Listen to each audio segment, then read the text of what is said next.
पूर्वं विभो सकृदपि पृवी लोकी तोषी पृवी लोकी तोषी पूर्वं विभो सकृदपि पृवी लोकी तोषी।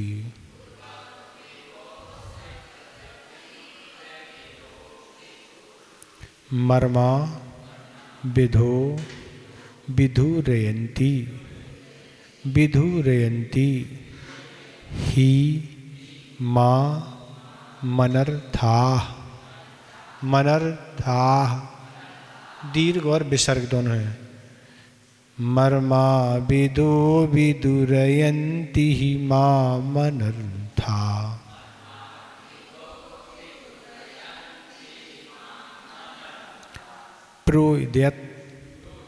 प्रोद्यत दावया प्रोद्यत प्रबंध गतयः कथ मन थैते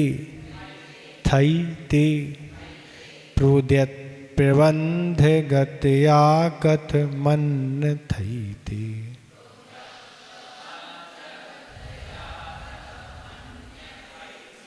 चारों चरण एक साथ। नूनम नमोहित मेरा व्रतलोचिनी ने पूर्वं विभो सकृदपि पृवी लोकी तोषी। मर्मा विदो विदुरयन्ति ही मां मनर्थाः प्रोद्यत प्रबंध गतया कथ मन थैते।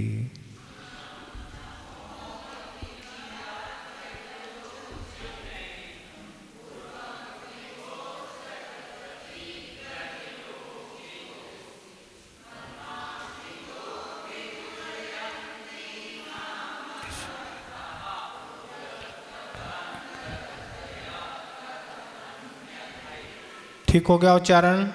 कहीं दिक्कत तो नहीं हो रही? कह रहे हैं विभो मोहे तिमिरावृत लोचनीन।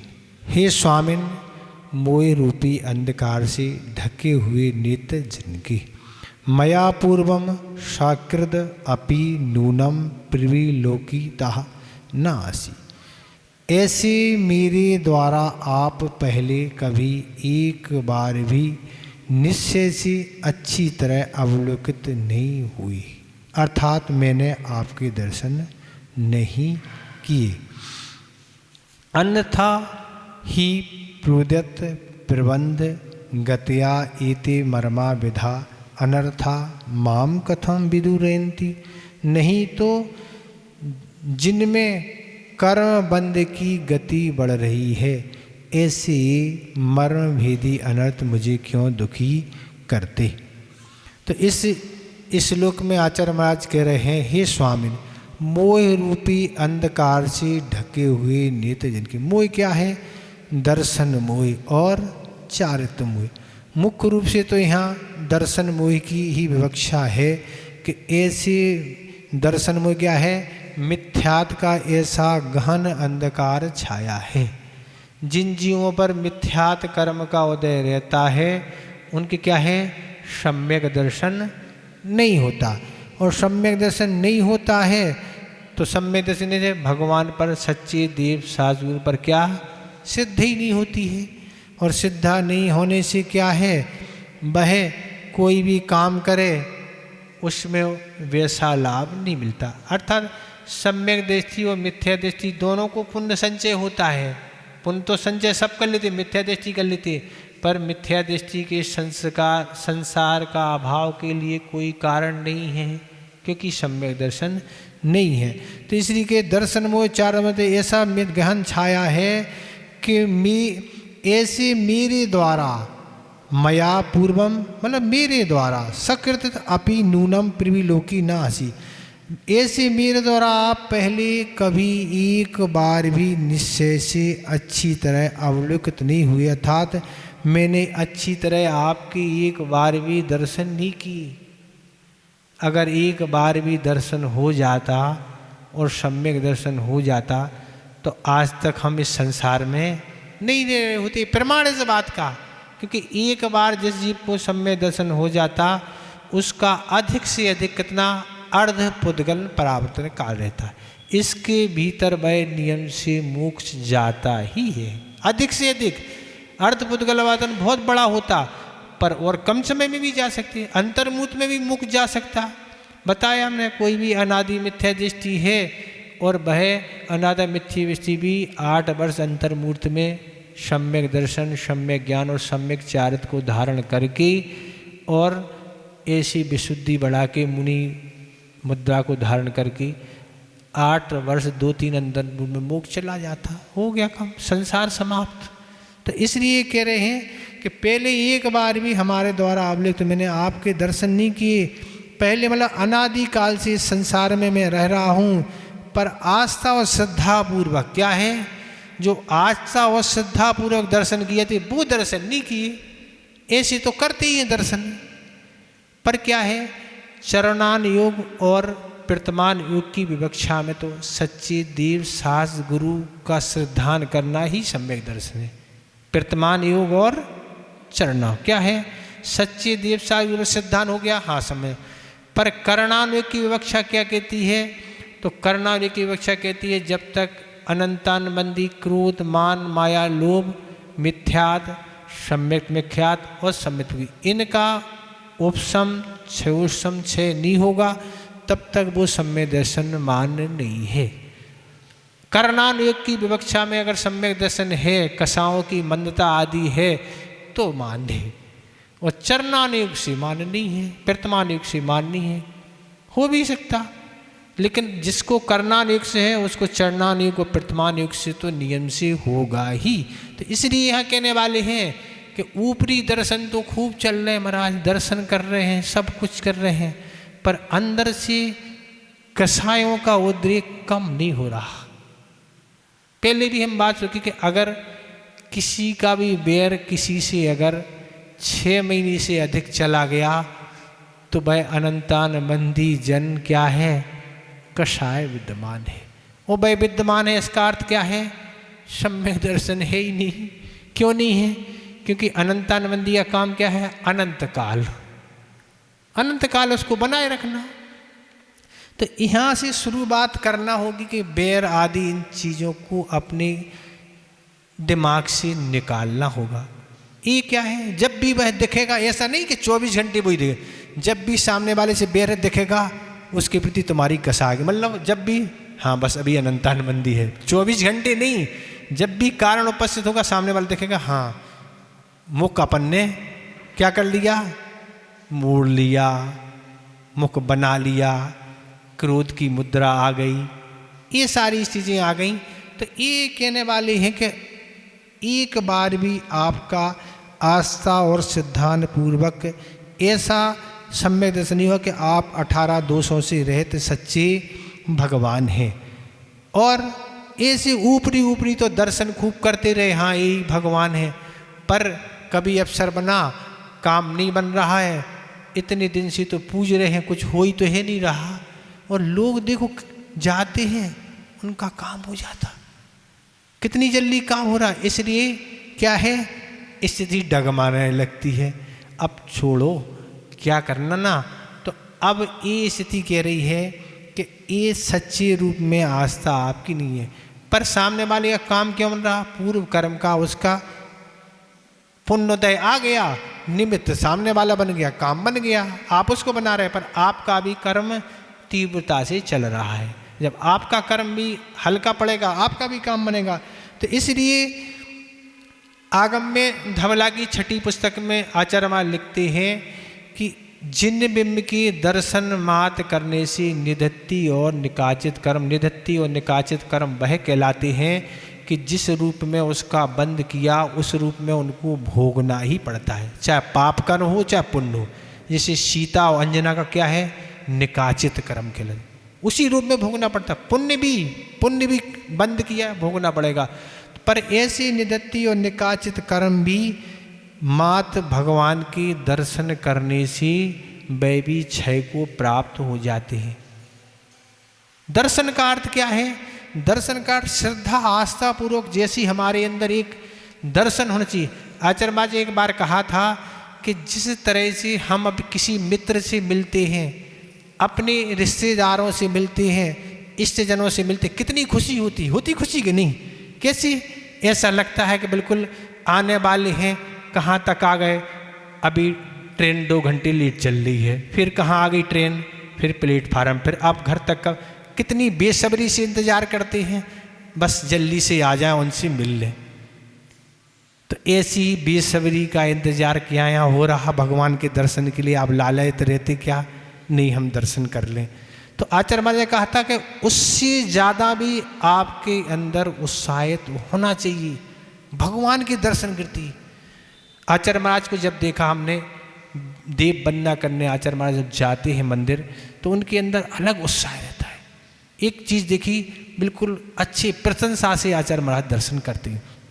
और एक विशेषता और देखी, आचार्य महाराज कभी सामने दर्शन नहीं करते खड़े होके, जब भी करेंगे किनारे से करते। कारण उसका क्या है? सामने से करने से पीछे वालों को दर्शन नहीं हो पाएंगे, अपन व्यवधान बनेंगे ना। तो अपन को दर्शन ऐसी जगह से करना जिससे सामने वाले को कोई व्यवधान ना हो। तो इसलिए ऐसे जैसे मित्र और उनसे जिसकी खुशी मिलने की होती, उससे ज़्यादा कहीं खुशी हो तो हम माने के दर्शन हो रहा, निपटाया थे, बस निपटाया, हाँ आज का काम पूरा हो गया बस हो गए। तो ये कह रहे निदत्ति और निकाचित कर्म मिथ्यात आदि कर्म का लाभ क्षय देखा जाता है। तो ऐसे क्षय होगा क्या? कैसे क्षय होगा? सबसे पहले हम उनके गुणों के बारे में पढ़ेंगे, वो चिंतन करेंगे, वो गुण उनके अगर हमारे स्मृति में रहेंगे तो जरूर हमारे अच्छे से दर्शन हो पाएंगे। जब तक हमें उनके गुण का ख्याल ही नहीं, गए हो आ गए, पता ही नहीं कुछ क्या है जी, ये हम कहाँ गए। तो ये उनके गुणों के बारे में जब हमारे स्मृति रहेंगी और दर्शन करते समय ये ध्यान आएगा कि ये क्या है, ये वो गुणवान भगवान हैं जो ऐसे गुणों से सेठ हैं। तो इसमें ये कह रहे हैं कि ऐसे मेरे द्वारा आप पहले एक बार भी निश्चय से अच्छी तरह अवलोकन, अच्छी तरह का अर्थ जो आपके प्रति आस्था और श्रद्धान होना चाहिए। बिल्कुल ऐसा नहीं, आपके अलावा हमारा दुनिया में कोई नहीं है, आप ही सच्चे बीतराग प्रभु हैं, सर्वज्ञ हैं, हितोदेशी हैं, 18 दोषों से रहित हैं। हमारी आस्था आपके अलावा किस में? देखो आप, ये सम्यक दृष्टि का लक्षण है। और सम्यक दर्शन होता है तो आस्था होती है, तो उसके तो कर्मों का क्षय होते ही है और पुण्य का भी संचय होता है। तो एक बार अगर दर्शन हो जाता तो सम्यक दृष्टि बन जाती, और सम्यक दृष्टि बन जाती तो आज तक संसार में चतुर्गति में भ्रमण काहे करती, कर रहे हैं, इसलिए कर रहे हैं। इस बात का प्रमाण है कि अभी तक हमने आपका एक बार भी अच्छी तरह से दर्शन नहीं किया। और क्या कह रहे हैं? अन्यथा ही प्रोदत प्रबंध गतया एति मर्मा विधा अनर्था माम कथम विदुरेंति। नहीं तो जिनमें कर्म बंध की गति बढ़ रही है ऐसी ही मर्म भेदी अनर्थ मुझे क्यों दुखी करते। क्या कह रहे हैं? नहीं तो जिनमें कर्म बंध की गति बढ़ रही है, कर्म बंध की गति मतलब अत्यंत तीव्र कर्म का बंध हो रहा है, पूर्व का दर्शन मोहिनी का कर्म का उदय चल रहा है, तो उससे क्या हो रहा? सम्यक दर्शन तो हो ही नहीं रहा और सच्चे भगवान पर सिद्धांत बन नहीं पा रहा, क्योंकि दर्शन मोहिनी का उदय है, उसका उदय चल रहा है, सो तो कष्ट पा ही रहे हैं, और उसके उदय रहते क्या हो रहा है? फिर भी बंद हो रहा है। उदय भी चल रहा है दर्शन मोहिनी का, और सच्चे देव साधु पर सिद्धांत नहीं, भक्ति नहीं हो पा रही है, दूसरों को पूछते चले जा रहे हैं, सो कर्मबंद भी हो रहा है। ये स्थिति बन रही है, मतलब पूर्व के कर्म के कारण दुख भी कष्ट भोगना पड़ रहा है, और जो अभी कर्मों का बंद कर रहे हैं उसका आगे फिर भोगना पड़ रहा है, मतलब दुख में ही जा रहा पूरा। तो ये कह रहे हैं कि इस तरह फिर तीव्र कर्म बंद हो रहा है, और अगर 8 कर्मों में किसी कर्म में स्थिति अगर ज़्यादा सबसे ज़्यादा पड़ती है तो दर्शन मोहिनी में पड़ती सबसे ज़्यादा। बाबा है कितना है 70 कोड़ा कोड़ी सागर। क्या करोगे बताओ आप, 70 कोड़ा कोड़ी सागर क्या कहलाती? एक बार का श्रद्धान किया हुआ 70 कोड़ा कोड़ी सागर का बंध होता है। कितने भाव निपट जाएंगे पता नहीं। क्या करोगे एक बार का, और जो निरंतर चल रहा है जिसका उदय सो बंद हो ही रहा है, होता चला जा रहा है। अब क्या करेंगे? तो इस तरह से कह रहे हैं कर्म गति इस तरह तीव्र बंद हो रहा है।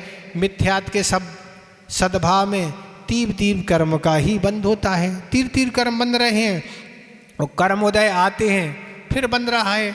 और जब मिथ्यात्व है तो अवृत्ति भी बंद रही है, क्योंकि मिथ्यात्व के स्वभाव में कोई वृत्ति ही नहीं है।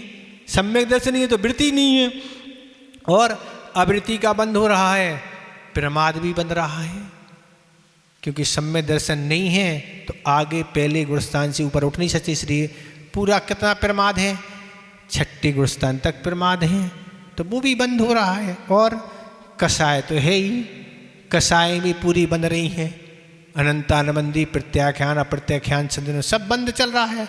कषाय बंद हो रहे हैं तो 9 कषाय का भी बंद हो रहा साथ में, ये हो रहा। और योग तो साथ में है ही, मन वचन का योग तीनों से भी हो रहा है।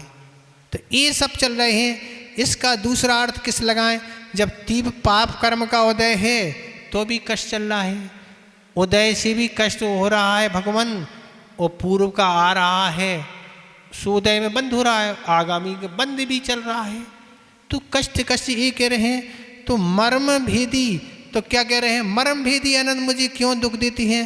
तो ऐसे मर्म भेदी हृदय को भेदने वाले, हृदय को भेदने वाले, जिसमें हृदय में हमारी पीड़ा होती है। ऐसा लगता है हृदय हमारा कंपित हो रहा है, बहुत वेदना हो रही है।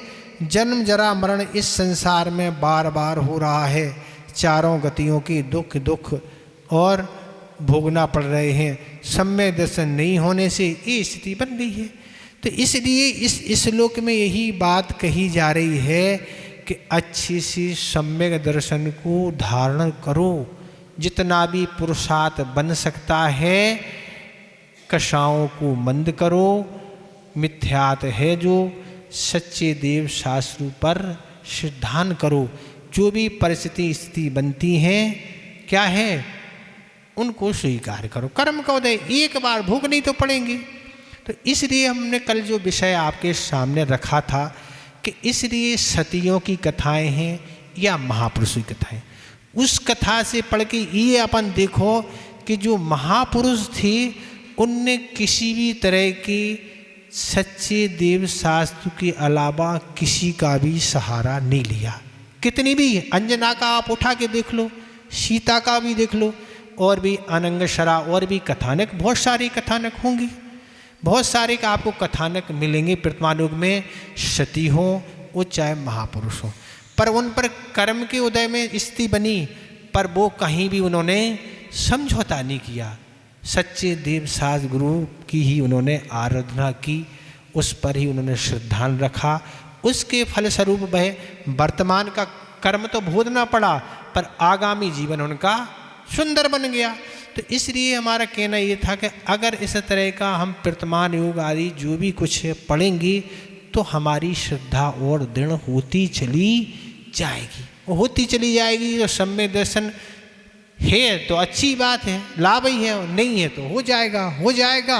तो हम जो भी क्रिया आदि करेंगे वो सब फलदायी होगी, नहीं तो कुछ होने वाला नहीं है।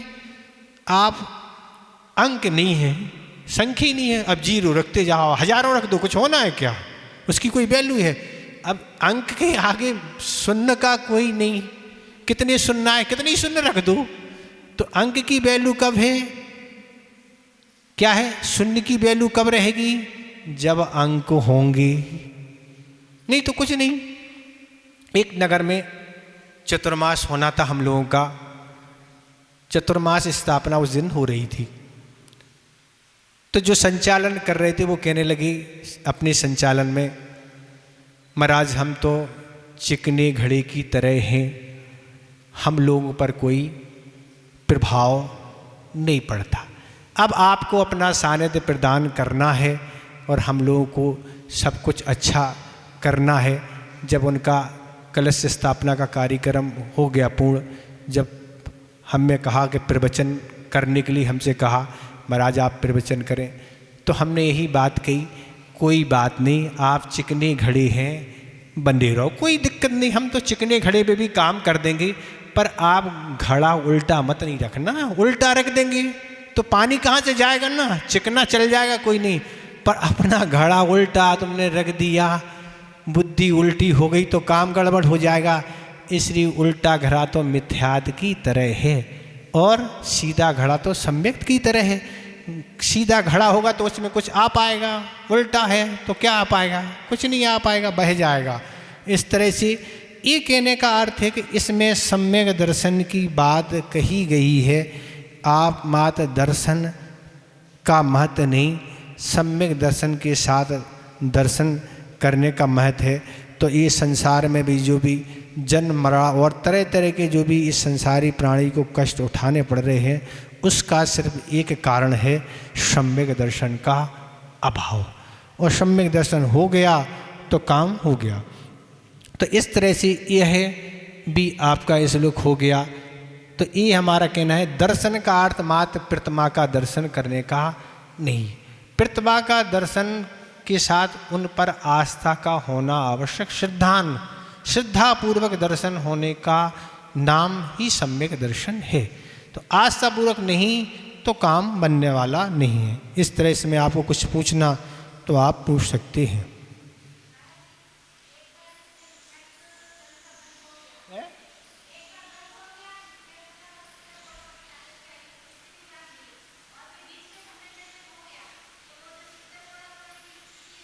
वो तो कम खत्म ही हो जाएगी ना, उसका खत्म होगी जब ही तो सब में दर्शन होगा। नहीं सद्भाव रहेगी तो खत्म कहाँ से, कैसे हूँ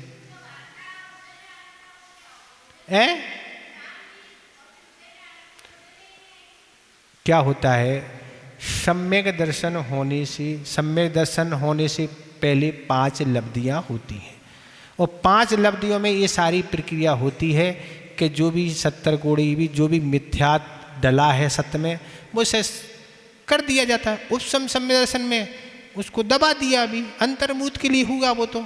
और वो अंतर्मूर्त के बाद अगर आपने क्षुषम सम्यक दर्शन नहीं किया पुनः फिर मिथ्यात्व में चली जाएंगी, फिर बड़ा हो जाएगा।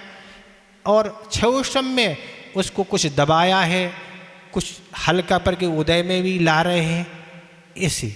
और छायक में 7 कर्मों का क्षय कर दिया। जो छायक सम्यक दर्शन हो गया वो तो हमेशा हमेशा के लिए खत्म हो गया, उसका तो सत्य आदि सब कुछ समाप्त हो चुका। जब भी छायक सम्यक दर्शन होता है मतलब पूर्ण रूप से क्षय होगा। अब वह चौथे गुणस्थान से नीचे कभी नहीं जाएगा, उसका पूर्ण सत्ता खत्म हो, ये छायक सम्यक दर्शन है। बाकी में क्षुषम उपशम में पुनः मिथ्यात्व में वह जा सकता है अगर नहीं करे तो। अब क्षुषम तो 66 सागर तक होता है, 66 सागर तक उत्कृष्टता से बना रहता है, ये स्थिति है। कर्म के योग ऐसे निमित्त बनेंगे, फिर आप कहीं निमित्त बन गए, कोई पूजने लगे कुछ करने लगे, फिर वो बन जाएगी स्थिति, ये है। तो ये क्रोध आदि का भी उदय आएगा। बाह्य निमित्त तो ये है दूसरे देव आदि, पर क्रोध आदि का अनंतान मंदी क्रोध मान आदि इनका उदय आ गया, गिर जाएंगी, विशुद्धि घटेगी, फिर छूट जाएगा वो, ये है। उसको तो सावधानी और संभाल रखने की जरूरत है। इसीलिए सब आगम और स्वाध्याय आदि ये क्रियाएं हैं कि हम इन क्रियाओं में लगे रहें, स्वाध्याय करते रहें, चर्चाएं करते रहें, इससे हम सुरक्षित बने रहेंगे। ऐसा नहीं कि उसके लिए कुछ नहीं करना है, ऐसा नहीं। आचार्य महाराज ने बताया था कि गाड़ी एक बार खरीदी जाती है पर पेट्रोल रोज डलाना पड़ता है तब गाड़ी चलती है। कंपनी कोई पेट्रोल नहीं देती है कि जीवन भर चलेंगे।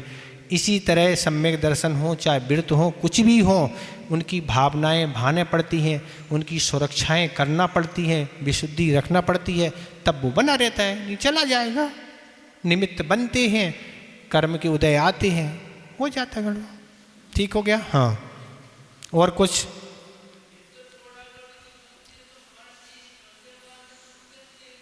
क्या हो सकती पंचम काल में सम्यक दर्शन होता है कि नहीं? नहीं होता। किसने कहा? कहाँ पढ़ा आपने? क्यों नहीं होता? कितना होता? कितना होता? पूरा नहीं होता, कितना होता? उतना होता बताओ ना आप। एक तो सम्यक दर्शन के पूरे और आधे कोई भेद ही नहीं है ना। सम्यक दर्शन के 3 ही भेद हैं, बता दिए, उपसम, क्षयोपम और छायक। बस आज छायक सम्यक दर्शन नहीं होता, पर उपसम और क्षयोपम तो दोनों होते। पूरा नहीं, पूरे का अर्थ क्या कहलाता? छायक नहीं होता। आज केवली और शुद्ध केवली का पाद बोल नहीं, इसलिए नहीं होता, पर उपसम और क्षयोपम होने में कोई बाधा है नहीं, तो हो सकते हैं। ठीक हो गया। आगे 38 नंबर है। आकर्णितोपि आकर्णितोपि महितोपि महितोपि निरीक्षितोपि निरीक्षितोपि आकर्णितोपि महितोपि निरीक्षितोपि।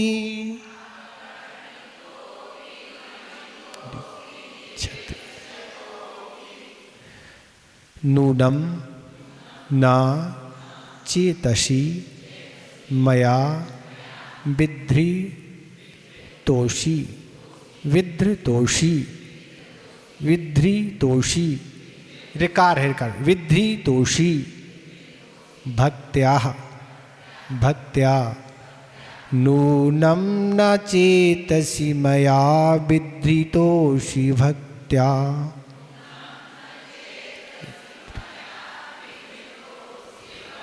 ऋकार है, विधृतोषि ऋकार है। जातोस्मि जातोस्मि तेन जन बांधव दुख पात्रम। जातोस्मि तेन जन बांधव दुख पात्रम।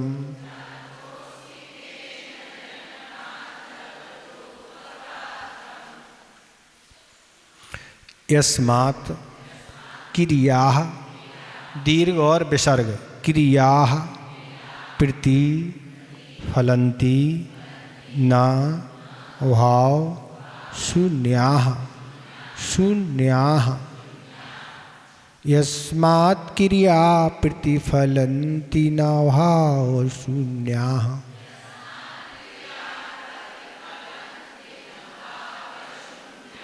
पूरा देखें।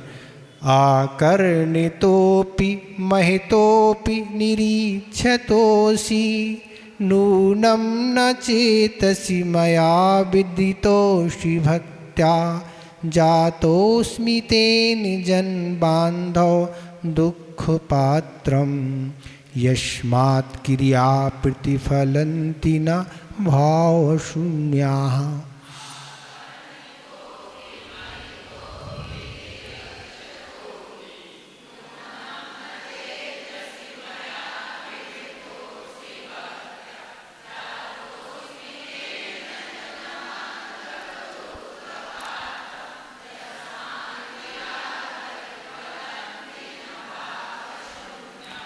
ठीक हो गया उच्चारण? कहीं कोई दिक्कत तो नहीं है? क्या कह रहे हैं? जन बांधव मया आकृणता अपि। हे जगत बंधु, मेरे द्वारा आप सुने हुए भी हैं। महितापि पूजित भी हुए हैं। निरीक्षतापि और दर्शन भी किए हुए। नूनम भक्त्या चेतसि ना वृद्धिता अशि। फिर भी निश्चय है कि भक्ति पूर्वक चित्त में धारण नहीं किए गए हो। तेन दुख पात्रम जाता अस्मि। उसी से मैं दुखों का पात्र हो रहा हूँ। यस्मात् भाव शून्याः क्रियाः न प्रतिफलन्ति। क्योंकि भाव रहित क्रियाएं सफल नहीं होती, अर्थात फलदायक नहीं होती। इस श्लोक में कह रहे हैं कि जन बांधव मया आकृता अपि। कह रहे जन बांधव का मतलब बंधु आप जगत के बंधु हैं, अर्थात आप तीनों लोगों के बंधु हैं। भगवान क्या हैं? तीनों लोगों के बंधु हैं, सभी का हित करते हैं। बंधु किसे कहते हैं? मित्र किसे कहते हैं? जो हित करे। भगवान कैसे बंधु हैं? तीनों लोगों के जीवों का हित करने वाले हैं। यहाँ तक क्या है, अपने बैरी का भी हित करने वाले हैं। भगवान आपके समूषण में सब जीव तो है ही, पर 10 भौर तक जो उपसा करने वाला कमठ है वो भी है। ये नहीं कहा नहीं इसको बाहर करो, क्यों? ये हमारा बैरी। ये सच्चे भगवान की पहचानी है, जो बैरी को भी अपना लेते हैं।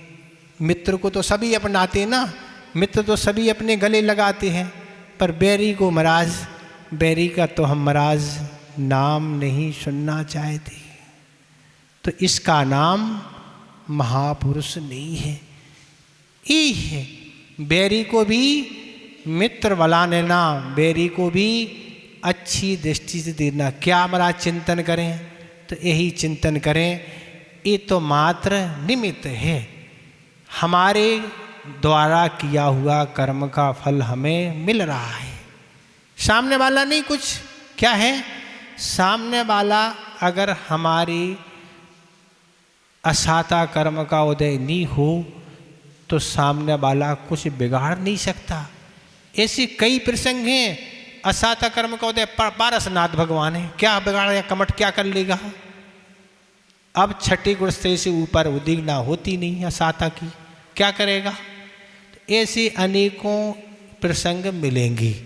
जब असाता कर्म नहीं है तो बैरी नहीं कर पाएगा कुछ, ऊपर हमारा साता कर्म का उदय है तो मिटेगा वो तो। इसी तरह साता कर्म का उदय है तब हम किसी का सहयोग करेंगे तो लाभ होगा।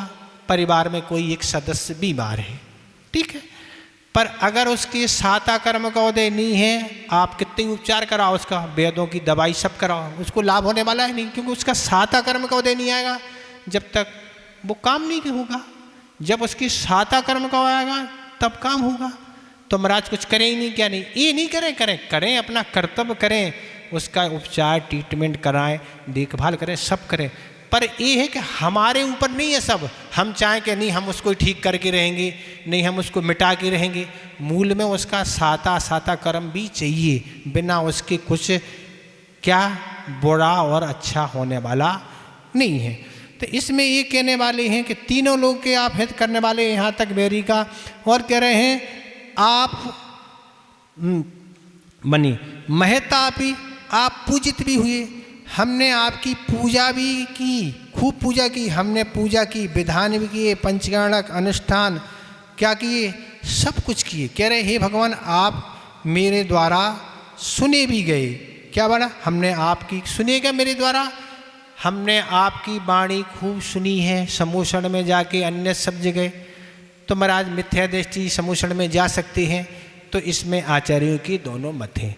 किन्हीं आचार्य मत के अनुसार मिथ्या दृष्टि जाते हैं और किन्हीं के अनुसार नहीं जाते। तो ये कह रहे हैं हमने आपकी मेरे द्वारा आप सुने भी गए, और महतापी हमने आपकी खूब पूजन की, बड़े बड़े विधान अनुष्ठान किए, सब कुछ किए, निरीक्षता भी, और आपके दर्शन भी किए, बहुत बार आपके हमने दर्शन भी किए।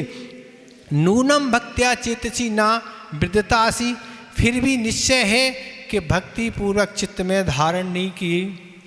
क्या कर लिया है? हमने आपकी वाणी भी सुन ली, आपकी पूजन भी कर ली, आपके दर्शन भी कर लिए, फिर भी क्या है?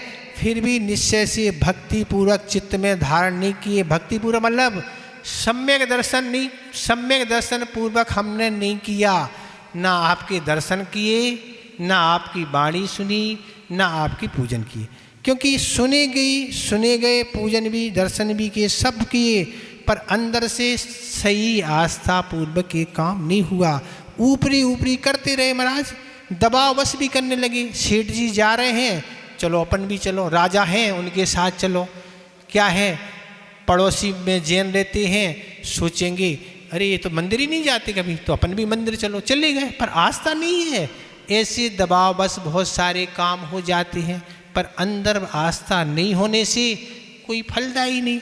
तो तो कह रहे हैं तेन दुख पात्रम जातास्मि, उसी से मैं दुखों का पात्र बना हूँ। क्या कह रहे हैं, क्या हुआ, हमने श्रद्धा पूर्वक कुछ नहीं किया, इसलिए हम क्या है चारों गति में आज तक भ्रमण कर रहे हैं, अर्थात चारों गतियों के दुख को उठा रहे हैं। भक्ति पूर्वक चित्त में धारण नहीं किया। जो श्रद्धान आस्था होती है वो उनकी ही नहीं। वो पास क्या कहा भाई, आगम में कथानक देखो क्या क्या ऐसी ऐसी साधना करने वाले सम्यक दर्शन है ही नहीं। क्या है, मुनि भी बने हैं, आरका भी बन गए हैं, छुल्लकेलक भी बन गए, प्रतिमा भी ले ली। क्या है, क्या है, बस अंक कुछ भी नहीं है, शून्य है केवल, बस अंक है ही नहीं। इसलिए सम्यक दर्शन है ही नहीं। इसलिए आचार्य ने सम्यक दर्शन को प्रमुखता से कहा। सबसे पहले सम्यक दर्शन प्राप्त करने के लिए पुरुषार्थ करो, उसको निर्दोष बनाने का प्रयास करो। तो ये कह रहे हैं यस्मात् भाव शून्य क्रिया ना प्रतिफलंती। तो कह रहे हैं क्योंकि भाव रहित क्रियाएं सफल नहीं होती, फलदायक नहीं होती। भाव अर्थ सम्यक दर्शन रहित कोई भी क्रियाएं फलदायी नहीं है। जो सम्यक दृष्टि को उन क्रियाओं करने से फल मिलता है वो फल मिलने वाला नहीं है। पुण्य का बंध तो मिथ्या दृष्टि को भी होता। पहले गुणस्थान वाले क्या है, मुनि राज बाहर से वृत्त धारण करके 9वें गिर चले जाते। पुण्य तो है उनका, चले गए, मंद कसाय की मंदता से चले गए। पर क्या है, कुछ होने वाला नहीं है ना, जैसे जाएंगे वैसे आ जाएंगे वापस। सम्यक दर्शन नहीं है तो कोई फल नहीं। तो इसलिए भाव है सम्यक रहते कोई फलदायक वाला संसार समाप्त के लिए कोई कारणभूत नहीं होती हैं। सम्यक दृष्टि को जैसा पुण्य संचय होता है वैसा मिथ्या दृष्टि को नहीं होता। इसलिए कल्याण मंदिर का ये सबसे महत्वपूर्ण श्लोक है। क्यों महत्वपूर्ण है, इसलिए कि क्रियाएं और बड़े बड़े कार्य करना महत्वपूर्ण नहीं है, जितना कि सम्यक दर्शन पूर्वक करना ही महत्वपूर्ण है। सम्यक दर्शन पूर्वक अगर छोटा सी भी कार्य आप कर रहे हैं तो वो बहुत फलदायी है और महत्वपूर्ण है।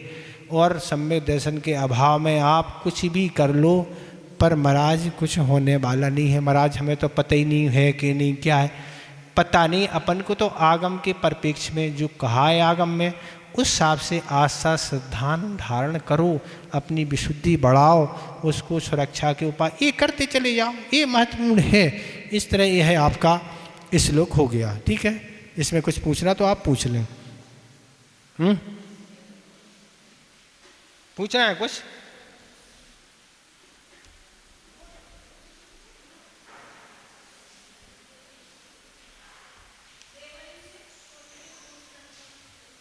क्या देवायु, क्या देवा पहले गुणस्थान में भी होता है। पहले गुणस्थान से 7वें गुणस्थान तक देवायु का बंध होता है? अब तीसरे को अब बात छोड़ लो, तीसरे में तो कोई का नहीं होता, देव का कहा किसी भी आयु का बंध नहीं होता। ठीक है, संस्मरण।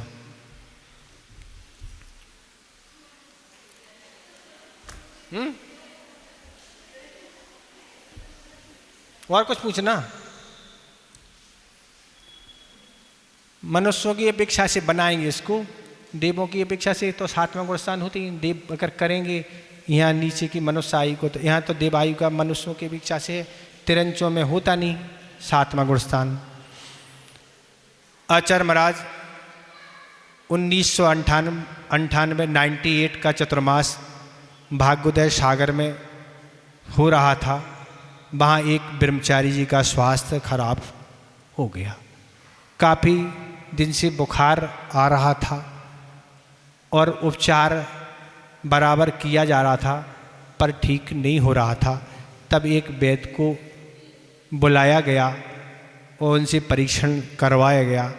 तब उन ब्रह्मचारी को उन्होंने बताया कि इनको पीलिया रोग हो गया है और इनको इस तरह की औषधि देना पड़ेगी तब ये ठीक होंगे। तब ये जो ब्रह्मचारी ने बुलवाया था, वे ब्रह्मचारी जी जो उनके उपचार में लगे हुए थे, वह आचार्य महाराज के पास गए और आचार्य महाराज से कहा कि ये वैद्य जी आए हैं, ये कह रहे हैं कि उनको पीलिया रोग हो गया है, इनको औषधि देना पड़ेगी तब ठीक होंगे। आचार्य महाराज ने कहा इनको औषधि की कोई आवश्यकता नहीं है, हम बिना औषधि के इनको ठीक कर लेंगे। हमारे पास गन्ने का रस औषधि है, उससे पीलिया रोग बिल्कुल ठीक हो जाता है। तो वह वैद्य जी चले गए और आचार्य महाराज ने उन ब्रह्मचारी से कहा, जो ब्रह्मचारी अस्वस्थ हैं उनसे जाके कहना कि आपको दोनों बार अच्छे से गन्ने का रस और भी जो कोई भी इच्छा हो वो आपको लेना है, ये जाके उनको कह दो। मैं ब्रह्मचारी उनसे कहने गए कि आचार्य महाराज ने आज्ञा दी है कि आपको दोनों बार भोजन वगैरह अच्छे से लेना है। तो वह ब्रह्मचारी बोले कि आचार्य महाराज को कह देना कि हमारी 10 प्रतिमाएँ हैं, हम एक बार ही भोजन पानी लेते हैं।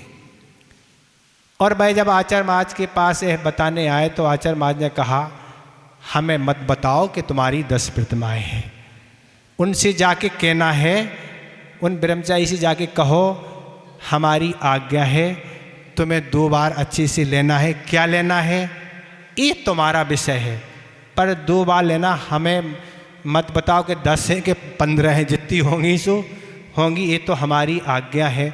वस्तुतः बात तो यही है कि आचार्यों के पास आगम की ऐसी आज्ञा है, अगर तुम उपवास नहीं करना चाहते हो तो वो उपवास भी करा सकते हैं, और तुमने उपवास ले भी लिया और वो कैंसिल करना चाहे तो वो कैंसिल भी कर सकते। उनके हाथ में सब कुछ है, उनके आगे अपनी कोई नियम संयम नहीं चलती। एक बार एक महाराज कुंडलपुर में थे, उनको पथरी का दर्द हो गया सुबह सुबह बहुत ज़्यादा भी, लेकिन एक दिन पहले उनने उपवास ले लिया था। तो महाराज आचार्य महाराज उस समय कह रहे थे, हम वहीं खड़े थे कि ऐसी ऐसी औषधि इनको आज चलाना है, दर्द हो रहा है। मुक्ति हमारा उपास है। अरे उपास नहीं, आज आहार को उठना है, उठा दिया आहार को। उनके हाथ में सब है, वो जो चाहे सो करा सकते हैं। हमारी जिस दिन दीक्षा होना थी उसके एक दिन पहले शाम दोपहर में बोले, हम गए आचार्य महाराज के पास, आचार्य श्री कहते शाम को लेके आ जाना भोजन। हमने नहीं, हम आचार्य महाराज एक ही बार लेते। नहीं नहीं, हम जो कह रहे, जो आपकी आज्ञा, क्या करना, हम लेना तो लेने चले गए, तो गया ही नहीं अंदर, क्या करा, सब बाहर आ रहा था। बोधि समाधि परिणाम शुद्धि स्वात्मोत लब्धि शिव शौक सिद्धि चिंतामणि चिंतित वस्तु दाने तुम बंधु मानस ममास्तु देव।